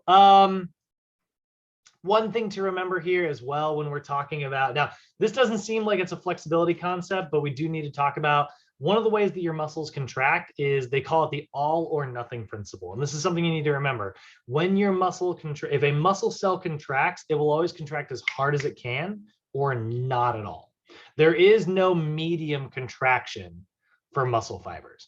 Now that makes very little sense when you're like, well, wait a minute, I can lift, you know, I can lift this coffee mug with the same muscles that can, you know, lift, you know, 30 pounds out here like this, right? Like, so how is it that, you know, if I lifted the coffee mug, wouldn't I just go, you know, like, or like you'd rip a door off the hinges every time you go to open it, you would contract as hard as you can. Well, remember, the way that your body determines how strong of a contraction you are going to use to lift something is the number of muscle fibers recruited. So when a muscle fiber contracts, it always contracts as hard as it can, but you can always just recruit less muscle fibers. And that's why your muscle bulges up a little bit when, you know, it's just your body weight, but it bulges up like crazy when you squeeze as hard as you can. And that's because you're using more muscle fibers in the second contraction. So that's the all or nothing principle. We also want to remember our connective tissue here as vocabulary. Tendons, which attach muscles to bones, ligaments, which attach bones to bones. Both are important to remember when it comes to flexibility training, because you will have problems in either of them if you are not as mobile as you should be. And then there's a little bit of the neuroanatomy, just a review of that really quick. Your nervous system, right? You've got the central system, which is the decision maker, and you've got the peripheral system, which is sort of carrying out all the jobs, right? So my brain will indicate what I should do. It will travel down my spine and then branch out into the peripheral system to wherever it actually needs to go to zap whatever specific muscle. And then this is talking about some of the chronic injury stuff that can happen. Don't worry too much about this, guys. This is not something you're going to be tested on. But like, we do know that like chronic injuries can cause scar tissue, they can cause nerve trauma.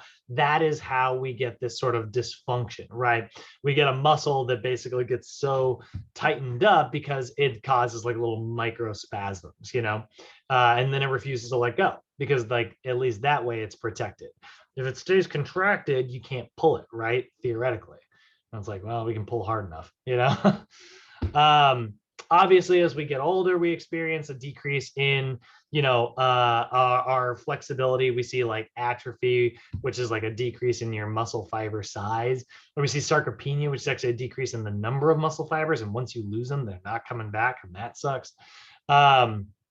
So we definitely don't want to deal with that, because like what that causes is a lack of elasticity or viscoelasticity or plasticity. These are all the three things that basically you need to have like a very mobile muscle. Elasticity is how your muscles are a little springy.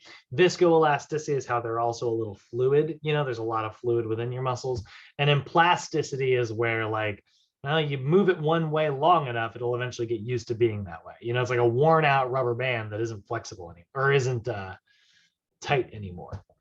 That's plasticity. It's become plastic.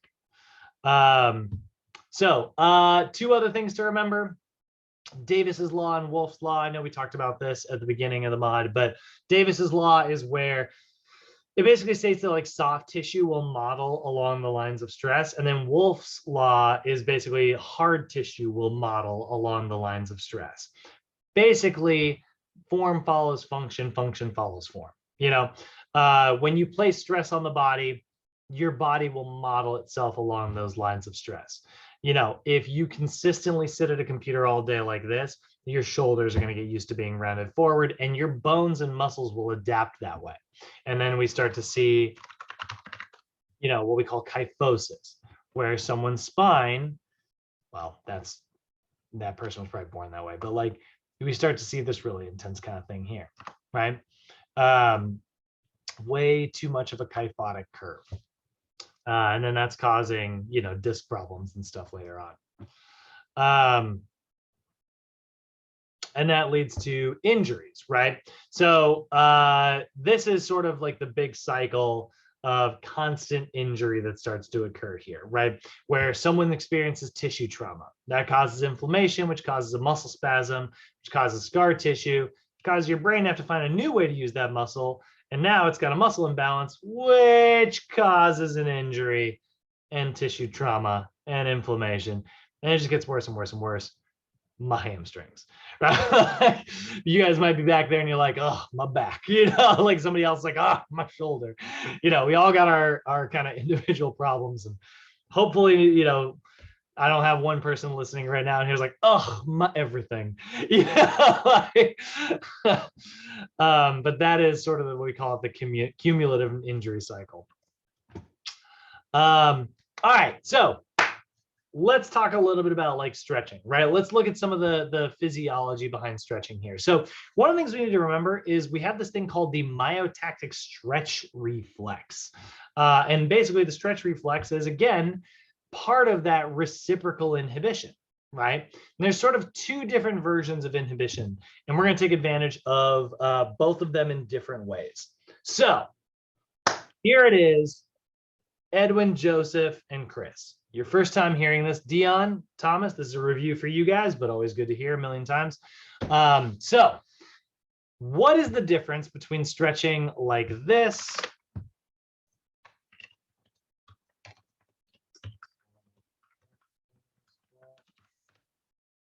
which is kind of your classic stretch, right? Here we go. This girl right here, she's going to pull her leg up, hands behind the thigh, and she's going to stretch. We're going to hold it for 30, maybe to 60 seconds. And sometimes, you know, even up to 4 minutes sometimes. You'll see really intense yoga people do that. But there we go. There is a 90-90 hamstring stretch, okay? That is usually what people think of when they think of stretches, right? But what about this version? What if oh,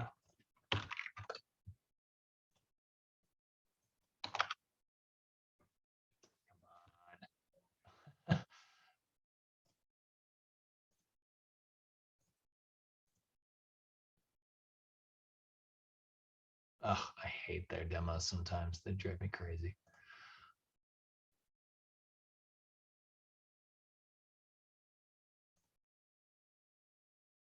All right, I was really hoping to see the same person do the same stretch 2 videos in a row, but whatever. All right, what about this one? Oh my God, YouTube, you're screwing me. Just show the video. Just have her do reps. Are you kidding me right now? That's not active at all. You suck. There we go. Here it is. Drives me insane. I get so anxious trying to find videos. That is an active stretch, okay? So what's the difference between the static one where, we hold it for like 30 seconds versus that version there where you only hold it for 1 to 2 seconds, right? Or what about like doing leg swings, right? If you're doing this kind of thing where you're just swinging back and forth, what's the difference between that and those other? All three of those are hamstring stretches, and all of them are great. I love each of them, but they are used for different situations. There is like the static stretch, the one where you hold it for a full 30 seconds. It's great because it really shuts your muscle down. It turns it off. If I've got an overactive muscle that I want to deactivate before I start working out, I'm going to do that big, long, slow stretch. And it's going to work really well to turn the muscle off. But what if I don't want to turn the muscle off? What if I want to use it during my workout? Or what if I want to make sure that it's like still very explosive? Well, that's where maybe the 1 to 2 second pause comes in. Now I'm getting increased mobility, but I'm not losing any of the strength that I would have gotten. I'm not able to really deactivate it, and I'm not really able to improve my mobility, at least quite as well. It's kind of in the middle, but like I am getting some of the benefits of stretching. I'm getting blood flow to the area, and I'm mobilizing the joint before I'm going to use it later on. Or what if I actually want to turn the muscle on? What if I want to like get it super active and heightened before I use it for like a really explosive lift? Well, that's where the leg swings come in. So now we've got 3 different types of stretches that we can use in 3 different scenarios. And you guys might remember NASM's OPT model is 3 levels and 5 phases, right? So we've got level 1, level 2, and level 3. This is where, guys, you want to get used to looking at the pattern of how this works. There is a pattern of things that you do in the stabilization level. There's a pattern of things that you do in the strength level, and there's a pattern of things that you do in the power level.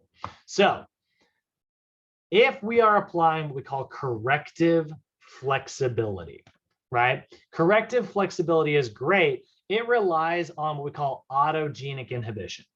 Autogenic inhibition is this physiologic process where we put pressure on the sensory receptor that lives in our tendon. That's called your Golgi tendon organ, and it tells the muscle spindle, which is the sensory receptor that lives in your muscle, to relax. So when we look at autogenic inhibition, this is kind of like reciprocal inhibition, but just a little bit different, right? Reciprocal inhibition is where you get a signal from the nervous system saying, contract that, release that, squeeze that, let that go, right? That's reciprocal inhibition. Autogenic inhibition is within the same muscle each time. So if I put pressure on the tendon of my muscle, right? Not really getting the picture I want. I put pressure on my Golgi tendon organ, right? The little sensory receptor that lives here, either by pulling the muscle end to end or literally pressing on it with a foam roller. If I put pressure on that, the muscle spindle and the Golgi tendon organ both start to freak out at first. And then it comes to the realization that the safest thing to do is to relax the muscle. So that tendon will tell the muscle to let go, and my muscle will relax into full length. This is how massage works. When you put sustained pressure on the tendon, it tells the muscle to relax, and we call that autogenic inhibition.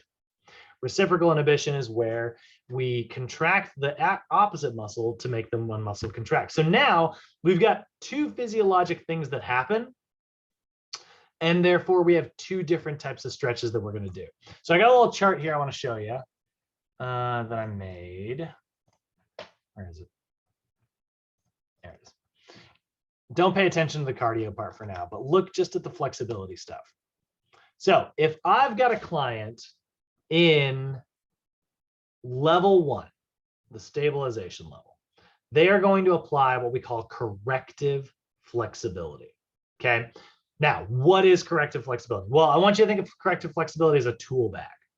So if I've got a client in stabilization, I'm going to use my corrective flexibility tool bag. What does my corrective flexibility tool bag have in it? Well, it's got self-myofascial release, it's got foam rolling, and it's got static stretches. For the record, Pnf stretches also fall under this category, but you're not going to learn Pnf stretches until you get to Mo's class. So corrective flexibility is going to be all of the stuff that corrects my muscle imbalances. It's how I turn overactive muscles off. It utilizes autogenic inhibition. You can see that in our notes here, right? So clients who are in stabilization, that's level 1 or phase 1, right? They are going to use corrective flexibility. That is self-myofascial release and static stretches, and sometimes Pnf stretches. But again, I put the asterisk there because you're not going to see that till capstone. So you're going to do 1 to 2 sets, and you're going to do these big, long 30-second holds. Those 30-second holds are what apply autogenic inhibition. So every client that I've got, if I started somebody at the beginning, I'm going to start them with static stretches. But let's say I've been training a guy for 30 days, he's killing it in his first month of training, and now it's time to move into month 2 and really start working on strength stuff, right? I'm like, okay, we've established a baseline foundation for your working out. Now we're going to move you into some more advanced workouts. That's where the strength level is going to come in. Well, if he's in either phase 2, phase 3, or phase 4, that all falls under the strength level. So because he's in the strength level, he is going to get active flexibility. So what is active flexibility? Active flexibility is another tool bag. Okay, so active flexibility is going to apply to clients who are in phase 2, phase 3, or phase 4. And it's going to consist of self-myofascial release and active isolated stretches. So now my tool bag still has a foam roller in it, but instead of pulling out static stretches and the foam roller, I'm going to pull out active stretches and my foam roller. And an active stretch is that 1 to 2 second pause. It's going to be 1 to 2 sets, 5 to 10 repetitions for a 1 to 2 second hold. So now,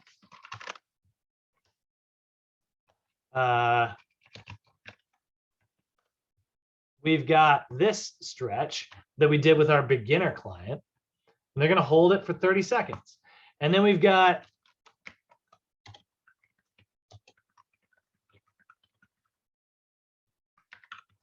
this stretch, which is a 1 to 2 second hold for repetitions.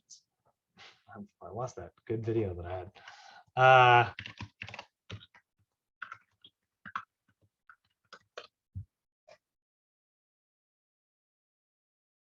I lost it, but we can use this one.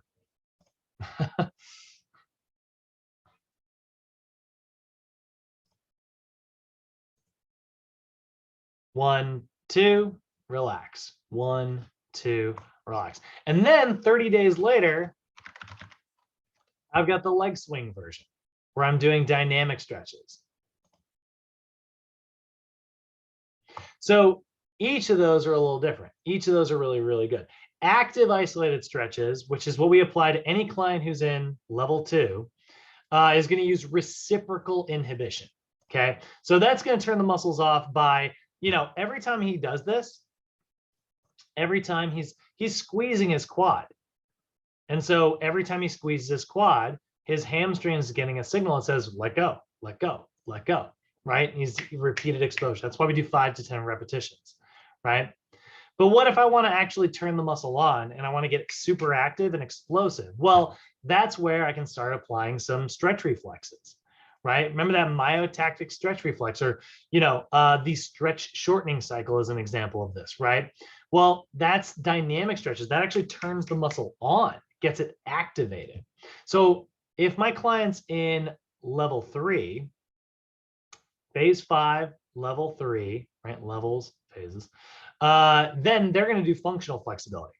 That's going to consist of SMR and dynamic stretches. So I grab my functional flexibility tool bag, and I write a program that has a little bit of foam rolling and some dynamic stretches, right? So this is a dynamic hamstring stretch.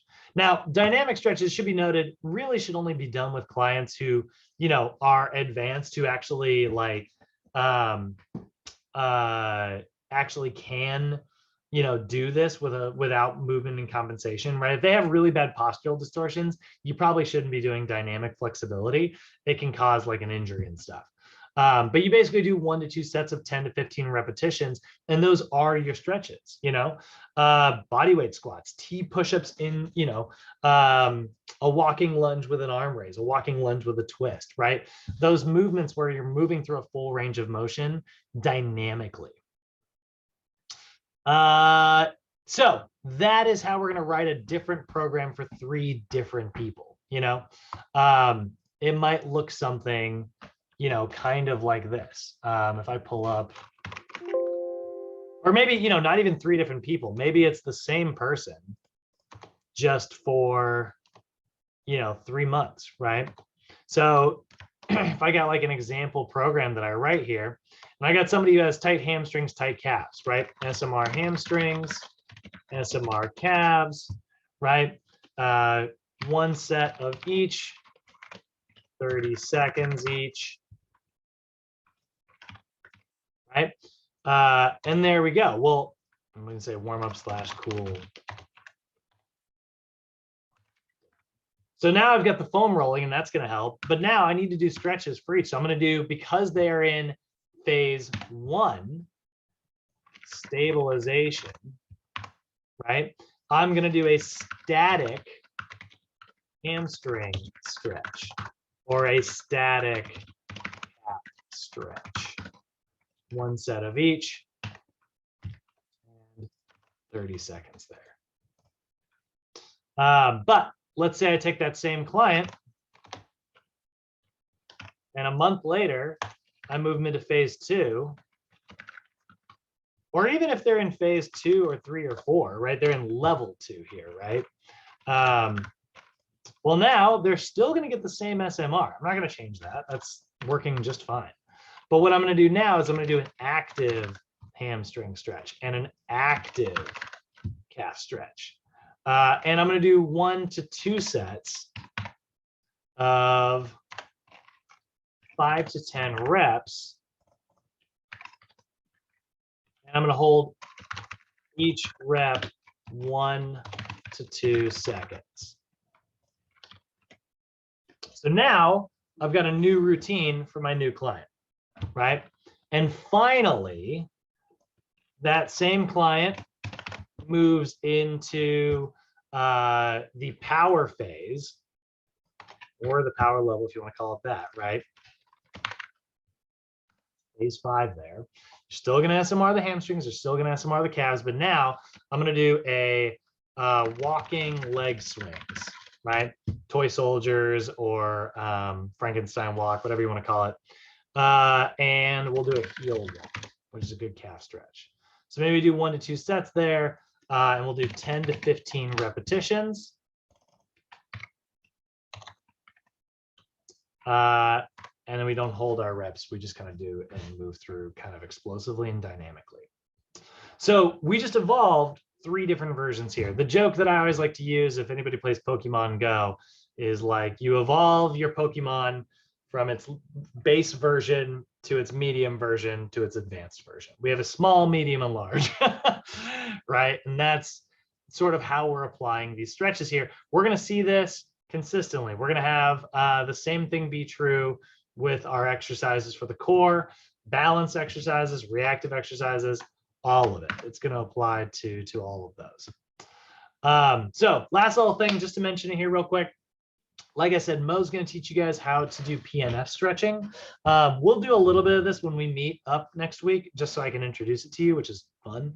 But basically, Pnf stretching is corrective flexibility. So it's going to apply to any of our clients in level 1. But it is taking advantage of both autogenic and reciprocal inhibition, because you're going to do big, long holds, like a static stretch, with active contracting, like an active stretch. So the way this works, let me show you here. Oh, is there not a picture? Oh, I thought that there was. So what you're going to do is you are going to, for 1 to 3 repetitions, stretch your client for 20 to 30 seconds.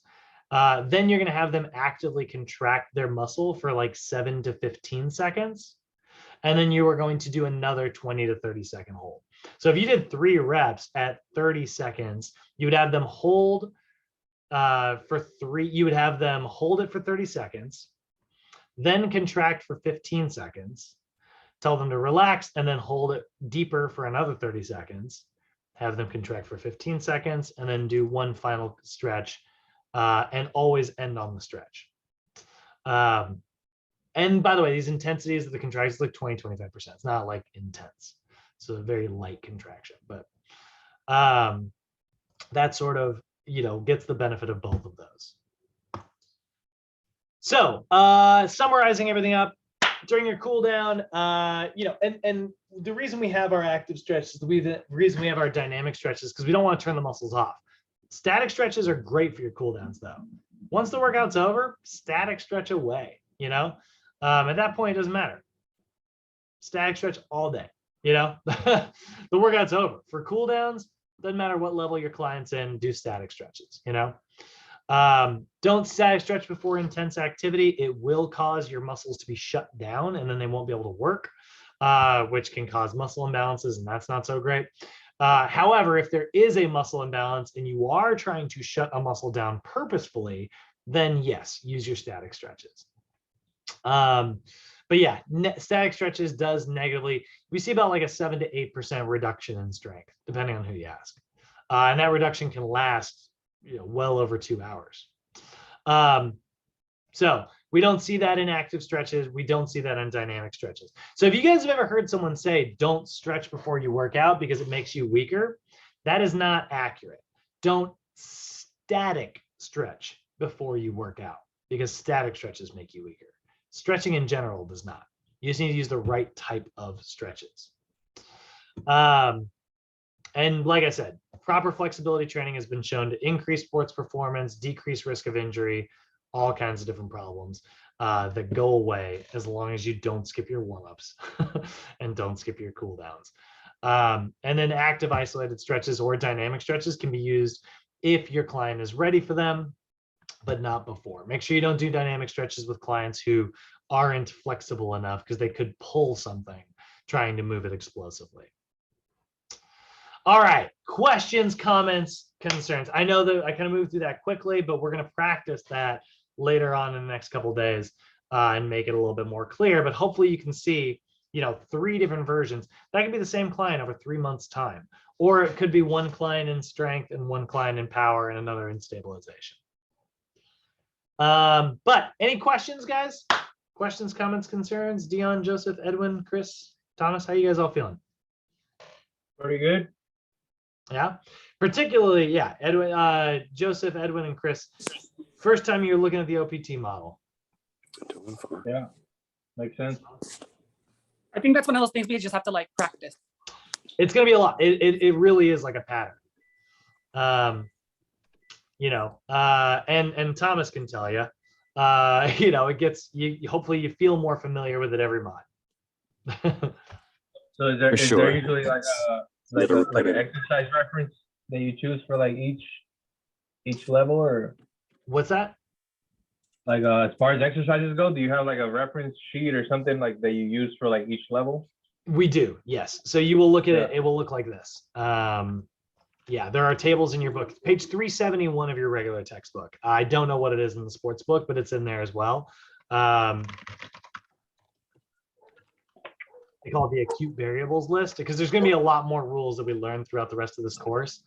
Like here's the stabilization one, right? And here's all the rules on one table here in your book. This is very pixelated, but flexibility, 1 rep of 1 to 3 sets, 30-second hold, SMR and static. I have also compiled all of those rules onto one giant chart that I affectionately refer to as the big ass chart.